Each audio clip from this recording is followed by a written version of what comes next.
Assalamualaikum warahmatullahi wabarakatuh. Waalaikumsalam warahmatullahi wabarakatuh. Terima kasih kepada teman-teman semua yang sudah bergabung pada Rumit ini. Sebelumnya kita dari kelompok 3B yang beranggotakan saya sendiri yaitu Dede Wirta, yang kedua Andika Caesar Dasriana, yang ketiga ada Sukira, yang keempat Dewa Angga, yang kelima Muhammad Rizky, yang keenam Farhan Firdaus, yang ketujuh ada Epi Septiudin, dan yang kedelapan ada Agus Gilang Hermawan. Baik, di sini kita akan sedikit membahas materi yaitu tentang logam pero dan pero.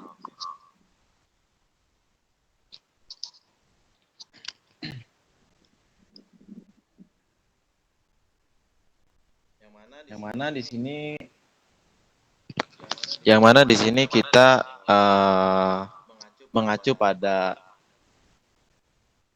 buku tentang material teknik.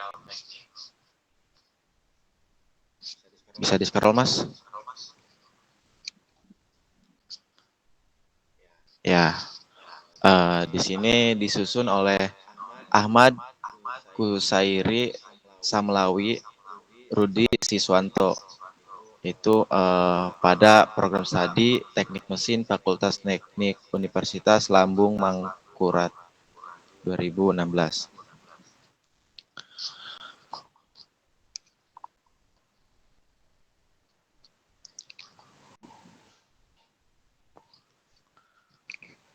Oke,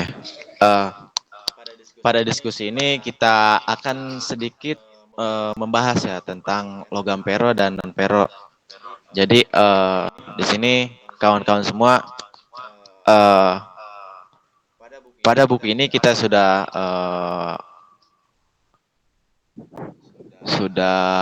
terdapat pembahasan yang kita cari, yang mana pada logam pero. Gimana dari kawan-kawan semua? Ada yang mau menyampaikan?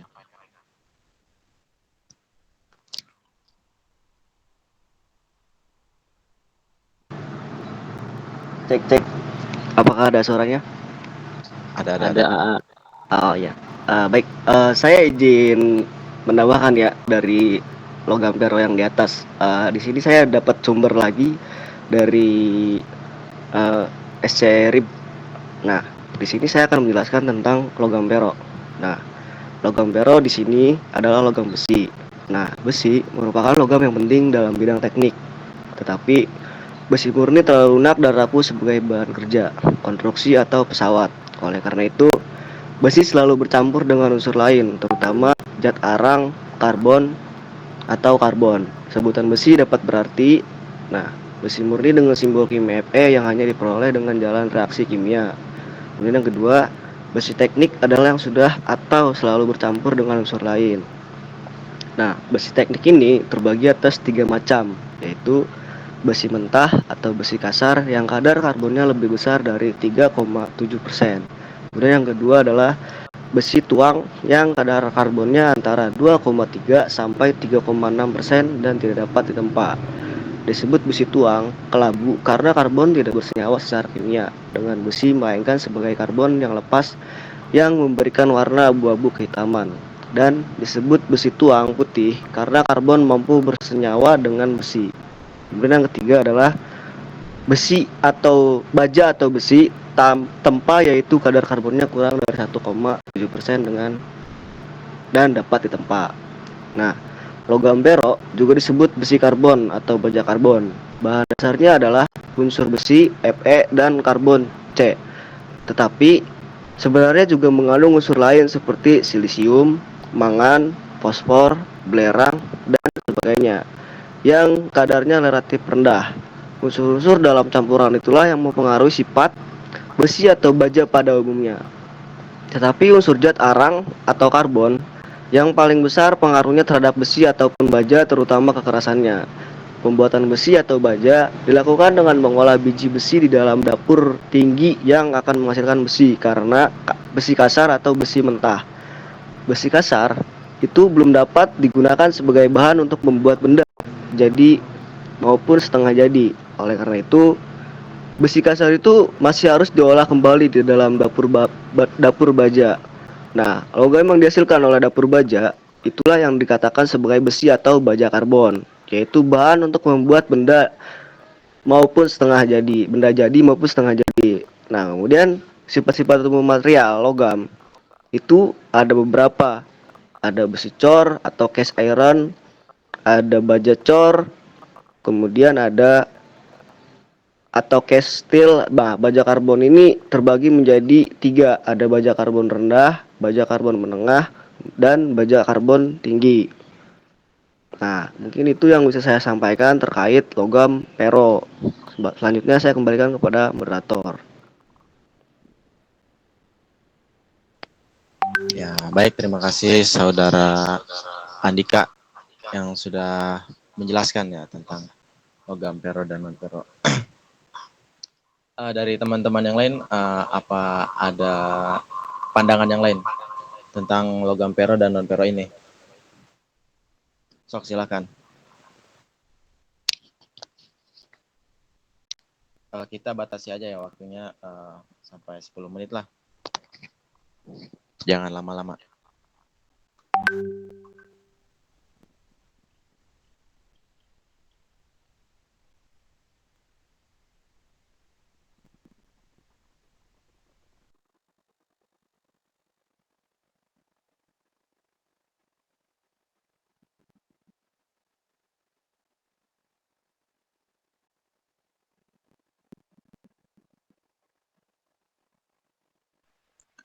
Ya, moderator mohon izin untuk menyampaikan dari isi buku ini terkait logam, baik itu logam fero maupun non fero. Ya, sok lanjut aja. Baik, terima kasih moderator. Dalam buku ini, di mana logam didefinisikan sebagai unsur kimia yang mempunyai sifat-sifat, yaitu sifatnya terdiri liar, kemudian kuat, keras, penghantar listrik dan penghantar panas, mengkilap, dan pada umumnya mempunyai titik cair yang tinggi. Logam fero ini atau logam besi adalah logam yang mengandung unsur besi, disebut juga dengan Fe. Besi itu juga merupakan logam yang penting dalam bidang teknik, tetapi besi murni tidak terlalu lunak dan rapuh sebagai bahan kerja, konstruksi atau pesawat. Sebutan besi ini dapat berarti atau dibagi menjadi dua, di mana besi murni dengan simbol kimia Fe, di mana hanya dapat diperoleh dengan jalan reaksi kimia. Yang kedua, besi teknik adalah yang sudah atau selalu bercampur dengan unsur lain. Tadi sudah dijelaskan dengan saudara Dika, di mana logam fero itu memiliki unsur besi Fe dan karbon C, tetapi sebenarnya juga mengandung unsur lain seperti silium, mangan, fosfor, belerang, dan sebagainya. Lanjut aja langsung ke logam non fero. Dikutip dalam buku ini, di mana logam non fero itu adalah logam yang tidak mengandung unsur besi Fe, di mana logam non fero ini murni kebanyakan tidak digunakan begitu saja tanpa dipadukan dengan logam lain, karena biasanya sifat-sifatnya belum memenuhi syarat yang diinginkan. Kecuali logam non fero murni, platina, emas, dan perak itu tidak dipadukan karena sudah memiliki sifat yang baik. Misalnya nih, ketahanan kimia dan daya harga listrik yang baik serta cukup kuat, sehingga dapat digunakan dalam keadaan murni. Tetapi, karena harganya mahal, ketiga jenis logam yang tadi itu hanya digunakan untuk keperluan khusus, misalnya dalam teknik, proses, dan laboratorium, di samping keperluan tertentu seperti perhiasan dan sejenisnya. Kemudian, logam non fero ini dikelompokkan menjadi 5 bagian. Pertama ada logam berat, yaitu apabila berat jenisnya lebih besar dari 5 kg, contohnya nikel, kromium, tembaga, timah hitam, timah putih, seng, dan sebagainya. Kemudian yang kedua adalah logam ringan. Logam ringan adalah apabila berat jenisnya lebih kecil dari 5 kg, maka itu terdiri dari jenis aluminium, magnesium, titanium, kalsium, kalium, natrium, baterium, dan sebagainya. Yang ketiga ada logam mulia. Logam mulia adalah logam yang mempunyai nilai ekonomis tinggi, digunakan untuk keperluan khusus, contohnya untuk alat tukar yaitu berupa uang, kemudian perhiasan dan aksesoris lainnya, contohnya emas, perak, dan platina. Yang keempat ada logam refraktori atau logam tahan api, di mana logam ini biasanya digunakan sebagai unsur paduan untuk alat-alat listrik, cylinder line pada motor bakar torak, dan alat-alat lainnya yang memerlukan ketahanan panas. Contohnya wolfram, molybdenum, titanium, dan zirconium. Kemudian juga yang terakhir ada logam radioaktif, di mana logam ini dapat memancarkan sinar radioaktif, yaitu sinar alfa, sinar beta, dan sinar gamma, misalnya uranium, plutonium, dan radium. Mungkin itu saja yang dapat saya sampaikan dari buku ini. Untuk kurang lebihnya mohon maaf. Assalamualaikum warahmatullahi wabarakatuh. Saya kembalikan ke moderator. Ya, baik, terima kasih pada saudara Muhammad Rizky yang sudah menjelaskan tentang logam pero dan non pero tersebut. Dari teman-teman yang lain ada yang ingin disampaikan lagi mengenai logam pero dan non pero ini? Mungkin nambah dari karakteristiknya aja kali ya. Iya, Sob. Karakteristik dari logam non ferro itu yang pertama ini ada dari karakteristiknya dari aluminium. Aluminium ini logam yang ringan yang punya sifat ketahanan korosi yang baik. Aluminium ini jika dipanaskan dengan Cu, Mg, Si, Mn, dan Ni akan memberikan sifat-sifat seperti ketahanan aus, koefisien Muerde, dan sebagainya. Selanjutnya itu ada magnesium. Karakteristiknya itu pada sifat mekanik magnesium terutama memiliki kekuatan tarik yang sangat rendah. Paduan magnesium ini memiliki sifat mekanik yang lebih baik dan banyak digunakan. Unsur-unsur dari magnesium ini adalah aluminium, seng, dan mangan.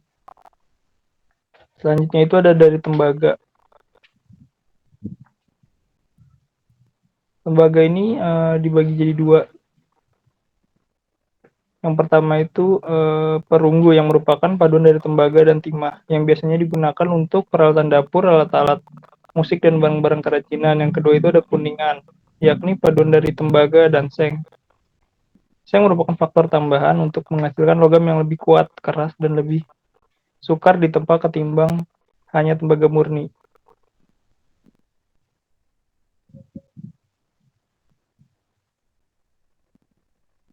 Terus ada juga sifat mekanik dari non-logam atau non-ferro. Yang pertama itu kekuatan, merupakan kemampuan suatu material untuk menerima tegangan tanpa menyebabkan material menjadi patah. Yang kedua itu ada kekakuan, kemampuan suatu material untuk menerima tegangan atau beban tanpa mengakibatkan terjadinya deformasi atau defensi. Yang ketiga itu kekenyalan, didefinisikan sebagai kemampuan material untuk menerima tegangan tanpa mengakibatkan terjadinya perubahan bentuk yang permanen. Yang keempat itu ada plastisi atau kemampuan material untuk mengalami deformasi plastik tanpa mengalami kerusakan. Yang kelima itu ada keuletan, suatu sifat material yang digambarkan seperti kabel dengan aplikasi kekuatan tarik. Yang keenam ada ketangguhan, yaitu kemampuan material untuk menyerap sejumlah energi tanpa mengakibatkan terjadinya kerusakan. Mungkin itu saja dari saya. Terima kasih. Saya kembalikan kepada moderator. Ya, baik, terima kasih kepada Dewangga yang sudah menyampaikan karakteristik dari logam ferro dan non ferro. Baik, terima kasih kepada semuanya ya yang sudah menyampaikan terkait materi logam ferro dan non ferro. Baik, di sini saya selaku moderator akan sedikit menyimpulkan dari logam ferro dan non ferro ini. Jadi logam ferro itu adalah logam besi yang mengandung unsur besi yaitu Fe Besi ini merupakan logam yang penting dalam bidang teknik, tetapi besi murni terlalu lunak dan rapuh sebagai bahan kerja, konstruksi, ataupun pesawat. Selanjutnya, untuk logam non-ferro atau logam yang bukan besi, adalah logam yang tidak mengandung unsur besi atau Fe.